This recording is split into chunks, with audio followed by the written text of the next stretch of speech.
안녕하세요 여러분. 세상 돌아보기입니다. 오늘은 2022년 9월 17일 토요일입니다. 오늘은 정치논평 꼭지로 한 말씀 드려보겠고, 지금 한 4, 5주째 윤석열 대통령의 미국 모닝 컨설트의 지지율, 국정 지지율에 대한 이야기를 하고 있는데, 오늘도 그 시간이고요. 이 부분은 좀 상당히 굳어진 부분이 돼서 전체 흐름도 알고 계실 거고, 그래서 그간 한 일주일간 있었던, 언론에서는 잘 다루지 않지만 세상 돌아보기가 보기에는 상당히 의미가 있는 그 정치적 사안들, 국내외에 그 업데이트하는 그런 내용들 좀 짤막짤막하게 덧붙여보는 그런 식으로 한번 해보려고 해요. 자, 그러면 한번 해보겠습니다. 자, 그럼 먼저 지지율 한번 볼게요. 이제 며칠, 15일 날 나왔으니까 한 2, 3일, 2, 3일 됐지요. 이 자료인데 변화가 없어요. 여기 보면은 이제 21개국인가 22개국인가 그렇게 이제 매주 조사를 하고 있고, 사실은 이들은 이제 매일매일 그 지지율을 발표를 해요. 예. 그렇지만 진짜 이제 데이터는 일주일에 한 번씩 공개를 하는 거죠. 그래서 제가 이제 보여드리는 데이터는 발표하는 날에 그 날의 이제 지지율입니다. 뭐 이동 평균 이런 걸 이용해서 하는 것 같아요. 자, 그래서 보면은 그 일주일치를 다 보여드리지 않더라도 이미 지금 한 둘, 셋, 넷, 다섯, 여섯 번째 제가 보여드리는 거거든요. 지지율이 19%에서 20, 21 다시 19%, 지난주도 19% 마지막 날 19%였고, 지난 주 동안 조사 기간 동안 뭐 가장 높았던 게 21%, 뭐 낮았던 건 한 18% 정도 있었던 것 같아요. 그래서 계속 최하위를 기록하고 있어요. 자, 이런 부분이 있었고, 국내에서는 지난 주말에 그 추석 연휴라서 국내 조사 기관들은 데이터가 나오지 않았어요. 그래서 이제 변함이 없는 부분이다. 이게 하나 참고하시면 될 것 같고, 그 다음 제 눈에 띈 거는 이걸 보면서 세상의 천재, 뭐 어떻게 보면 도드라진 것은 윤석열 대통령이죠. 지금 뭐 6주째, 뭐 그전에는 제가 조사를 해보지 않았습니다만은 제가 체크를 하기 시작한 6주 동안 내내 꼴찌를 했고, 그 지지율이 뭐 20%를 내려가는 경우도 하회하는 경우 20% 근처에서 왔다 갔다 하기 때문에 그것도 상당히 눈에 띄는 부분이긴 하죠. 자, 거기에 추가해서 다른 눈에 띄는 큰 변화를 본다 그러면은 이웃 일본의 기시다 총리의 지지율 하락이에요. 제가 이 4주 분량을 모아놓은 거거든요. 일단 그림부터 보시면은 지지율이 급격히 하락하고 있는 걸 아마 느끼실 수 있을 거예요. 예. 그래서 제가 몇 번 말씀드렸지만 아베 전 수상이 살아 있어서 자민당이 중심을 딱 잡고 있었으면은 이미 기시다 총리는 이 정도 내려갔으면 교체가 됐을 것으로 봐요. 물론 아베가 생존해 있었다고 하면 기시다 총리의 지지율이 이만큼 흔들리지도 않을 겁니다. 그러니까 일본이 흔들리고 있다 이렇게 말씀드려도 돼요. 이전에 스가 총리는 한 35% 정도 됐을 때 이미 교체가 됐었거든요. 그래서 기시다 총리는 지금 정신이 하나도 없다. 그렇게 보시면 될 것 같고, 지난주에도 말씀드렸지만 막후에 지금 큰 중심축이 하나, 아베라는 중심축이 빠져나가기 때문에 정치적 투쟁이 있을 수 있고 그것이 국가적인 혼란으로 이어질 수 있다. 이런 말씀을 제가 드린 바가 있어요. 아베의 죽음은 의외로 큰 영향을 미치고 있는 것으로 보입니다. 일본 전체에. 예. 우리도 예전에 그런 적이 있었죠. 군부 정치를 오래 하다가 처음으로 이제 민간인 대통령, 아마 김영삼 대통령, 민간인 대통령이 등장을 하자 나라 전체에서 많은 사고가 났던 적이 있었어요. 뭐 삼풍백화점 무너진 그때예요. 뭐 서해 페리오, 뭐 대구 지하철, 그다음 김해공항에서 한국 여객기 아마 그때 추락 사고 수많은 인명이 희생됐어요. 그거 이외에 또 있었을 거예요. 아마 그때 제가 기억을 다 못하는데 그때가 그런 거거든요. 경직된 힘, 어쨌거나 유지가 되는 거거든요. 경직된 상태에서지만 그 힘이 풀리고 민간으로 탁 넘어가니까 그 이완되면서 많은 사고가 일어났던 거거든요. 지금 일본도 그런 형국이에요. 아베라는 힘이 좋건 싫건지 간에 일본이라는 나라를 2, 30년간 꽉 쥐어왔었거든요. 그 힘이 풀려나가는 거죠, 지금. 그래서 여러 가지 문제들이 초래될 수 있다고 보는 거고, 그 문제가 대수롭지 않게 지나갈 수도 있고, 아니면 더 큰 문제로 이제 바뀔 수도 있고, 그런 부분은 세상의 흐름과 어떻게 이어지느냐 이 부분인 것 같아요. 예, 그럼 우리 동양에서는 그런 걸 옛날에 운이라고 그러죠. 운. 대운과 연결이 어떻게 연결되는지. 자, 그런 말씀 드릴 수 있을 것 같고, 바이든은 의외로 지금 지지율이 상당히 안정적이에요. 43, 42, 43 이 정도니까. 옛날 36%까지 내려갔다가 많이 올라온 것이죠. 지난 시간에도 말씀드렸지만 바이든과 기시다의 지지율은 참고로 일부는 한 달에 한 번 정도 하는 것 같아요. 조금 이따 나올 거예요. 그러면 이 모닝 컨설트 데이터랑 서로 교차 검증이 가능할 겁니다. 네, 말씀드린 것처럼 바이든 기시다의 경우를 봤을 때는 그들 본국에서 시행하는 다른 여론조사 결과와 모닝 컨설트의 결과가 비슷한 것으로 나오고 있어요. 자, 이런 일본 말씀을 추가로 하나 드릴 수 있겠어요. 이게 눈에 띄는 부분이에요. 급격히 지금 하락하고 있기 때문에 짧은 시간에. 자, 그 다음 지지율과 관련해서 국내 정치 이야기를 잠깐 해보면 지금 이준석 전 국민의힘 대표가 그냥 이준석이라고 하겠습니다. 이준석이 경북 칠곡에 내려가 있어요. 거기에 이제 또아리를 튼 이런 형국이에요. 그래서 경북 칠곡에 머무르면서 책을 쓰겠다 이런 뭐 ITN 기사가 있었고 그 밑에 뭐 또 제가 찾은 건데 내 뿌리는 경북 칠곡 외관업 뭐 이런 식으로 해서 여기가 본인의 본거지임을 즉 다른 말로 하면은 칠곡이 어디냐면 외관이 어디냐면은 대구와 구미 사이에요. 네, 그죠?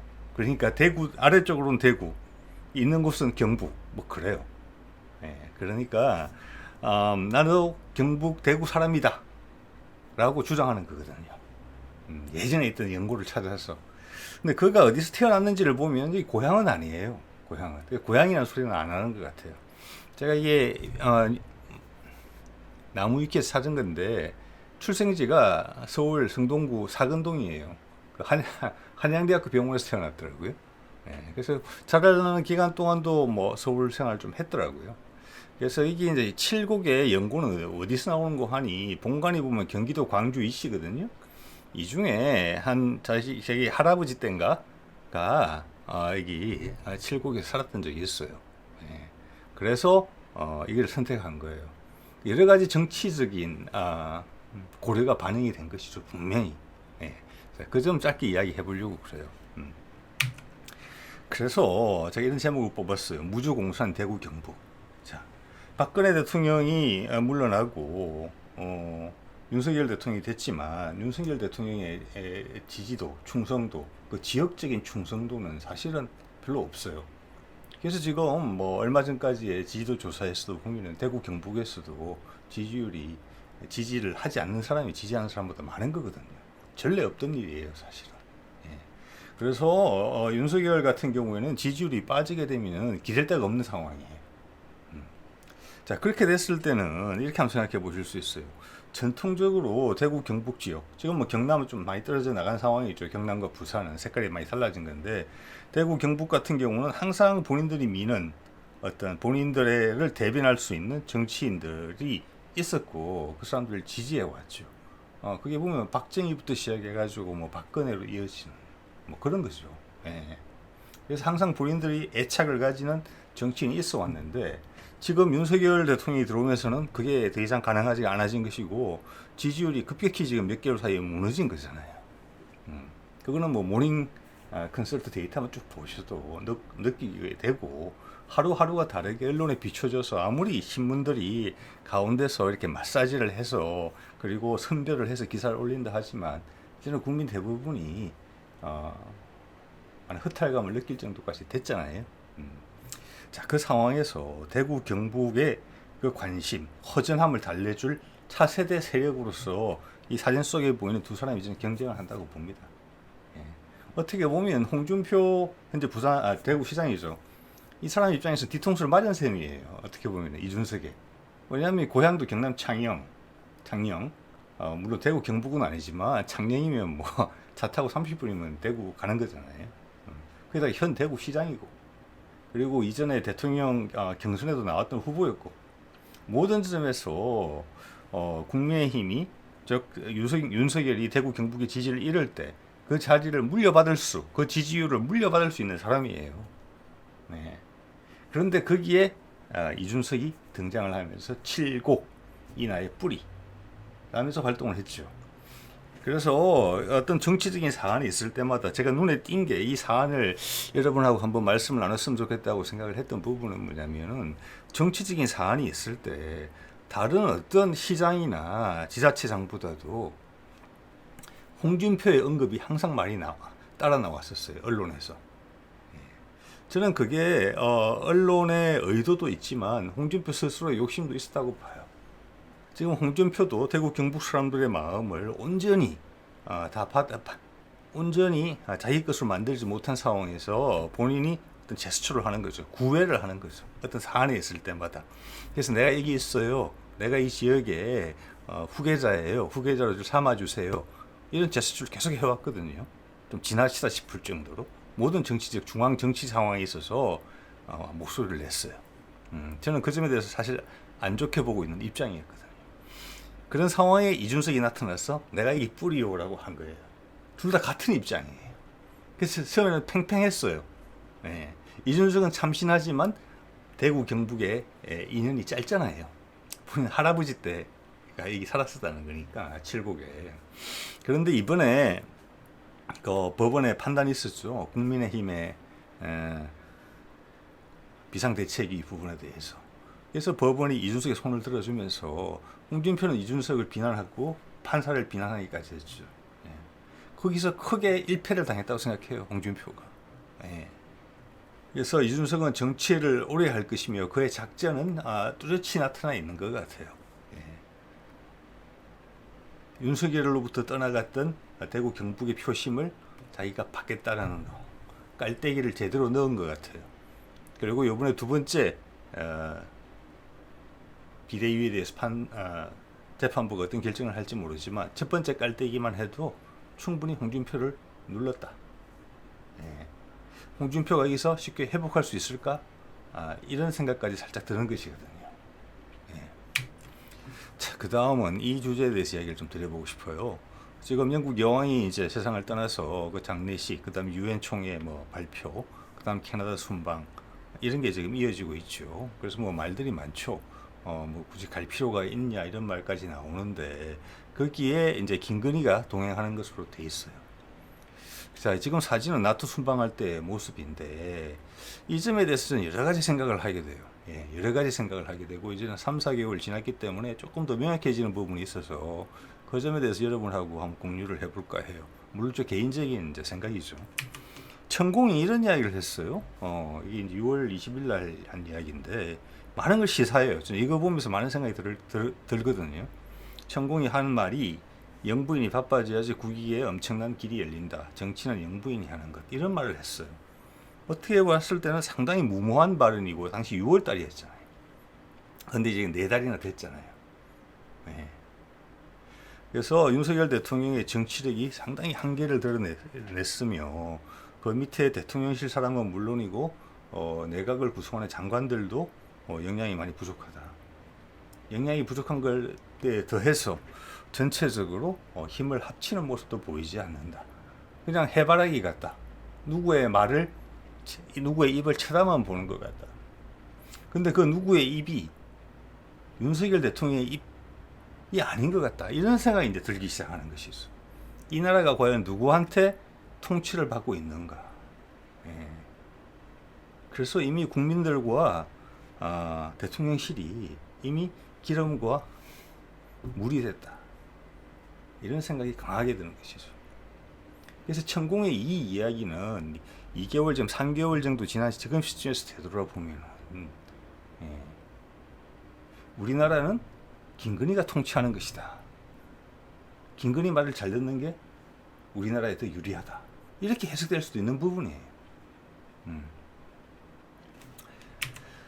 제가 이런 말씀을 드리는 이유는 당연히 말이 안 되죠. 우리는 윤석열을 대통령으로 뽑았지 김건희를 대통령으로 뽑은 건 아니잖아요. 그게 말이 안 되는데 그 말이 안 되는 부분에 대해서 이들이 생각하는 부분의 근거가 무엇인지에 대해서 생각을 해보게 돼요. 저는 뭐 토속 신앙이나 동양학, 심지어는 사주 명리학 이런 거를 단지 미신이다, 믿지 않는다 이런 입장 아닙니다. 충분히 참고할 만한 가치가 있고 지혜롭게 사용하면은 상당히 많은 동양의 지혜를 우리한테 전해줄 수 있다. 저는 그렇게 보는 입장이거든요. 그래서 그 천공이나 또 뭐 근진 이런 사람들이 주위에 있잖아요. 그래서 제가 보기에도 김건희는 상당히 카리스마가 있는 사람이고 1대1에서 상대방을 설복시키는 힘이 있다. 그가 제가 최근에도 그 뭐 예전에 줄리 이야기를 꺼냈지만 그가 밟고 올라온 그 단계를 보십시오. 네. 어떻게 보면은 좀 지나친게 생각하면 윤석열은 징검다리다. 심지어 이런 느낌까지 받게 돼요. 예를 들어서 박근혜는 활용된 거잖아요. 최순실한테. 놀라운 일이 아니에요. 그런 일이 최근에도 발생했었으니까. 자, 그런 시각으로 저는 이 상황을 보게 됐고요. 지난 3, 4개월을 통해서 그게 더 설명이 잘 돼요. 네. 저는 이제 오늘 드리고 싶은 이야기는 뭐냐면은 천공과 근진이 어떤 생각을 가지고 이 여자를 선택해서 밀고 있는가, 그리고 확신을 가지고 있는가, 이 점에 대한 이야기를 좀 해보려고 하는 것이죠. 우리나라에서 보면은 뭐 여기 보면은 지금 주역대가 이달도 있고 밑에 여러 가지 뭐 동양 사상에 통달했다는 탄허죠. 밑에는 이런 흔적들은 여기서 느낄 수 있어요. 지금 이 세상의 변동기다라는 것은 이런 동양학에서 다 했던 이야기예요. 똑같이 동양학의 종주국이라는 중국에서는 미래에 대한 희망이 없어요. 기독교도 말세론밖에 없어요. 일본에도 이런 게 없어요. 근데 우리의 동양학은 뭘 이야기하고 있느냐면 세상이 타락의 끝으로 가다가 반전이 된다.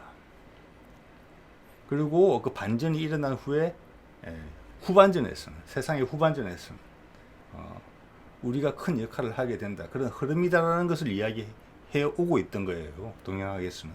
그리고 우리는 그런 자질이 있는 민족이다. 이런 거죠. 어떻게 보면 되게 국수적인 생각이기도 해요. 근데 그런 해석을 현대적으로 잘 해석을 해줘야 돼요. 현대적으로. 세상의 흐름과 이어서 생각을 해야 되거든요. 진짜 중요한 일들은 자연스럽게 그렇지만 반드시 이유를 가지고 발생하는 거예요.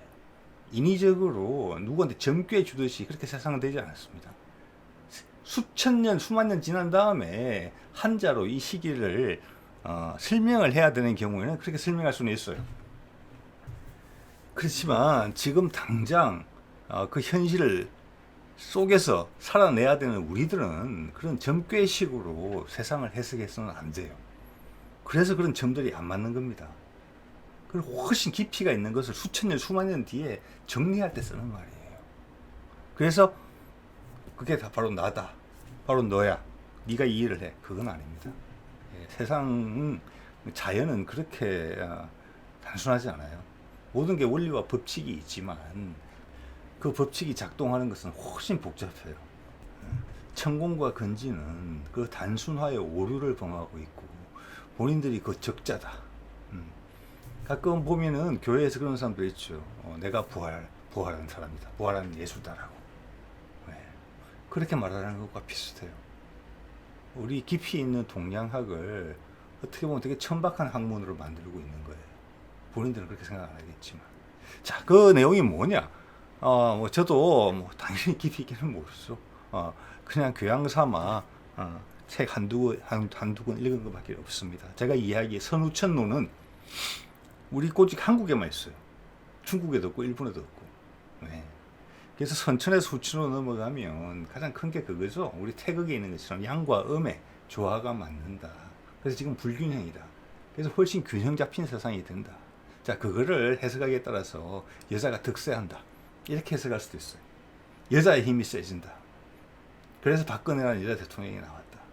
그리고 그래서 여자인 김건희가 모든 걸 조종하는 세상이 됐다. 그 변환기이기 때문에 얼굴마담은 남자를 세워놓고 실권은 여자가 가진다. 이렇게 해석할 수도 있어요.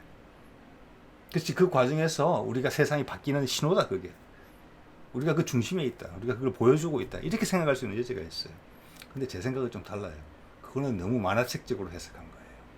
자, 음양이라는 것은 세상의 모든 것을 음양으로 가를 수 있거든요. 남여 대표적인 예지요.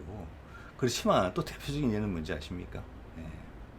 그 세상을 지배하는 지배자와 피지배자, 즉 민중, 국민, 민초.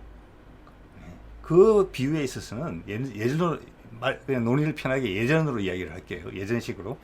왕은 양이고 백성은 민중은 음이에요. 자, 그렇게 해석해 볼까요? 그러면 음과 양이 조화를 이룬다. 음의 힘이 득세한다.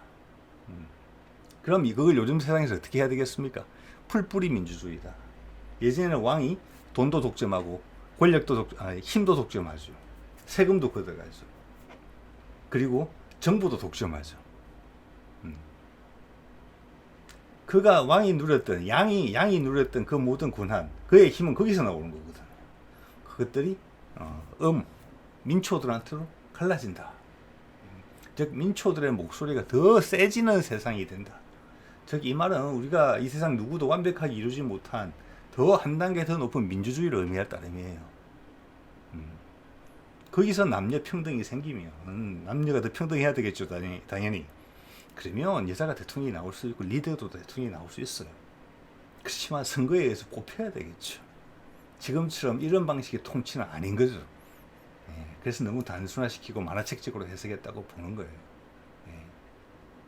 그래서 저는 그 뜻에 제가 좀 전에 해석한 그 뜻에 상당히 동의를 했기 때문에 주역대가 야산 이달고와 이 탄핵에 글과 말들의 큰 인상을 받았습니다. 그들은 미래에 대해서 이야기를 했죠. 그 풀이를 하는 것은 현재에서는 우리가 해줘야 돼요. 우리 민초, 여러분이나 내가 좀 더 많은 힘을 가지는 거예요. 그래서 우리 SNS나 유튜브를 통해서 이런 말을 더 하게 되는 거예요. 그래서 제가 야산 이달이 그 말을 했던 것으로 내 기억이 나는데 세상에 많은 비밀들이 노출될 것이다. 왜냐? 왕의 권위가 양의 권위가 무너지려면 양이 몰래 숨겨놔서 음에게 들키면 안 되는 것들이 이제는 밝혀져서 양의 권위가 약해질 것이다. 그걸 통해서 음이 득세하는, 음의 힘이 올라서서 양과 균형을 맞출 것이다. 저는 그게 참 맞다고 봅니다. 우리 아직 잘 모르는 것들은 많죠. 한국조정은 왜 생겼을까? 조현천은 왜 미국으로 도망갔을까? 기타 등등. 그죠? 자, 저는 그런 관점에서 봤을 때 지금 SNS의 등장, 인터넷 등장, 그리고 이런 유튜브, 한국 사람들이 세상에서 제일 활발하게 이 매체를 활용하고 있고 이것들이 우리 민초들, 민중들, 그리고 음양으로 치면 음들이 힘을 나눠 가지는 그 단계에 있는 거예요. 저는 또 여러분한테 또 전파하고 있잖아요. 여러분이 이걸 마음에 그 말이 들을만하다라고 판단을 하신다면 그 자체가 음이 힘을 가지는 거예요. 세상이 바뀌는 것이고 우리가 세상에 제일 그걸 잘해요. 그런 면에서 세상의 변화를 지금 많은 부분에서 한계에 와 있잖아요. 경제적으로도 그렇고 정치적으로도 그렇고 그들은 더 이상 많은 걸 숨길 수 없게 됐어요. 이 체제를 더 이상 오래 가지고 갈 수 없게 돼 있는 거죠. 그래서 지금 종전선언 이야기도 하고 그러는 거잖아요. 그 과정에서 주역이 될 가능성이 높다고 봐요, 저는 우리가. 뭐냐, 이런 데 능하거든요. 그리고 마음속 깊이 있는 인간에 대한 애정, 그리고 존귀함, 평등의식, 이 세상 누구보다도 센 사람들입니다, 우리가. 통치자들이 되게 껄끄러워하는 민족이에요. 일본이 그랬고, 몽고가 우리를 지배했을 때 그랬지요. 다루기가 쉽지 않은 민족이에요. 그게 지금은 다 장점이에요. 우리는 그때 그걸 몰랐지만. 그래서 그런 취지에서 봤을 때 천공이 이야기하는 지금 이 생각은 그들을 자체한테 상당히 위험한 생각일 수가 있어요. 그래서 그들이 그거에 어떤 촉매제가 될 수는 있어요. 그렇지만 그들이 그 성과를 본인들의 탓으로 삼을 만한 그런 일이 되지는 않을 거예요. 그들은 불쏘시개가 될 수는 있어요. 어떤 계기가 나쁜 쪽으로. 그런데 그들이 그런 말을 할 때는 그들이 불쏘시개감이 될 거라는 생각을 염두에 두고 그런 말을 하지는 않았을 거라고 저는 생각합니다. 자, 어떻게 보면 동전의 양면이에요. 세상의 주인은 앞으로는 우리입니다. 여러분과 나. 그들이 아니고. 자, 또 하나는 제가 이게 리잔수라고 이 사람이 한국을 지금 방문하고 있죠. 중국에서 상무위원인가 그런데 랭킹으로 따지면 우리말로 하면 국회의장급 정도 되는 급이에요. 그래서 넘버 3예요. 그러니까 예전에 우리가 펠로시 의원이 왔을 때 뭐 대통령하고 면담이 불발되는 그런 일이 있었죠. 그 이후로 상당히 경랑에 빠져들었는데 이번에 만난 거죠. 그러니까 그 급이라고 봐야 돼요. 그래서 거기가 이끌고 온 대표단하고 지금 윤석열 대통령과 우리 내각들이 정부 주요 인사들이 만난 장면인데 제가 이거를 TV 뉴스 자료 화면으로 한 몇십 초를 봤어요. 계속 잡아주길래 봤는데 윤석열 대통령한테는 좀 미안한 이야기지만 지금 실제 대통령이 등장하지 않아서 대신 앉아있는 그런 느낌을 받았어요.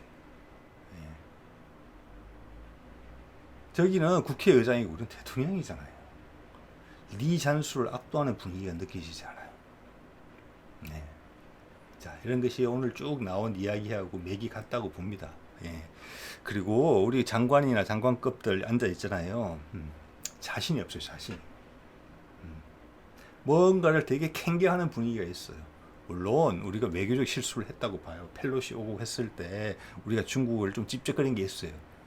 어떻게 보면 현혹하려고 했던 부분이 있었을 거예요. 그런 거에 대한 뒷감당이기 때문에 분위기가 이럴 수는 있는데 저는 윤석열 대통령이 검찰이 아니라 검찰을 떠나서 독대를 싫어한다고 생각합니다.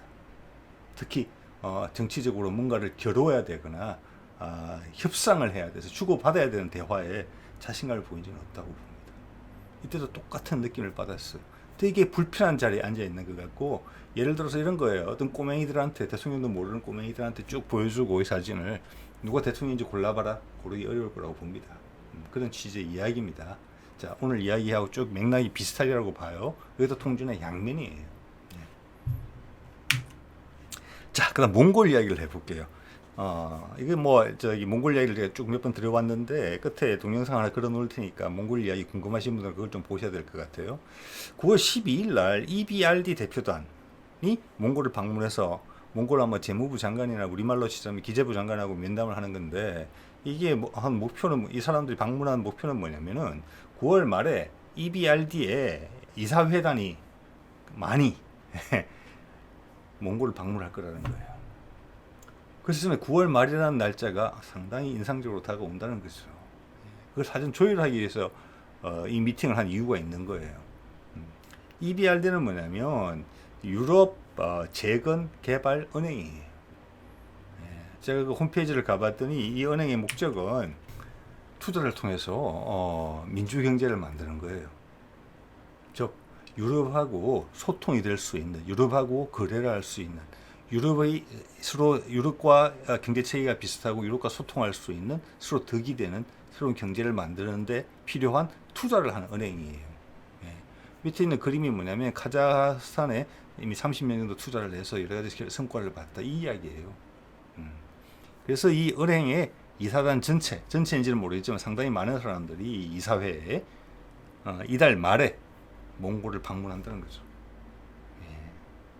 자, 그 말은 뭔가를 하러 온다는 거잖아요. 혼자 오는 게 아니고 대표 혼자 오는 것도 아니고 이사회단이 전체적으로 온다는 거예요.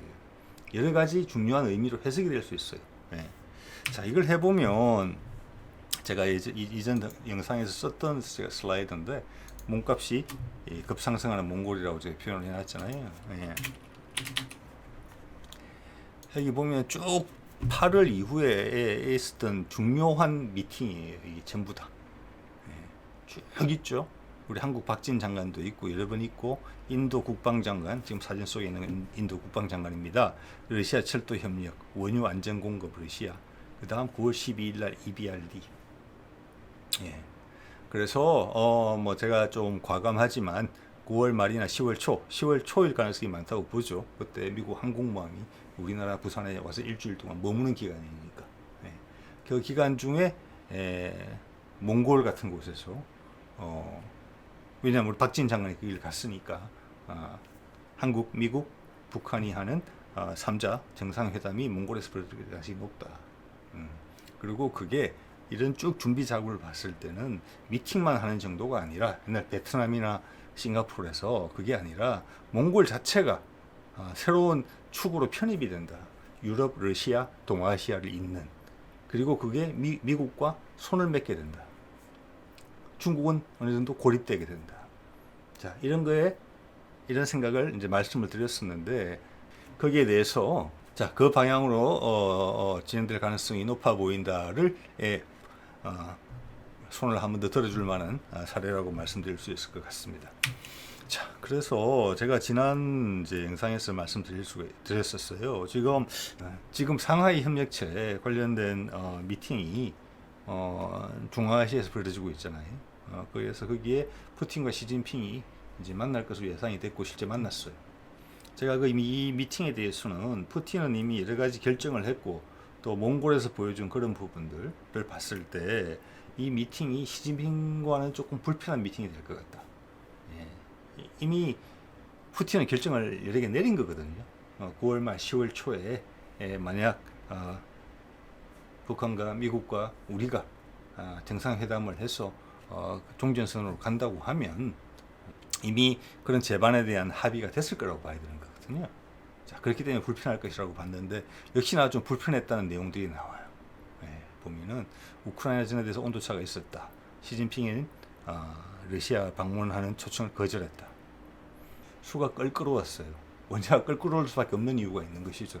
지금 시진핑의 이번에 행보를 봤을 때는 푸틴과는 이미 이제 관계 정립이 된 거죠. 이미 몇 달에 걸쳐서 북미 간의 협상이 진행이 돼 왔고 그렇기 때문에 왠지 이제 몽골이 보면은 미국의 우호적이게 돌아설 가능성이 좀 높기 때문에 유라시아 경제권에 편입이 되면서 거기서 중국은 빠질 가능성이 크단 말이에요.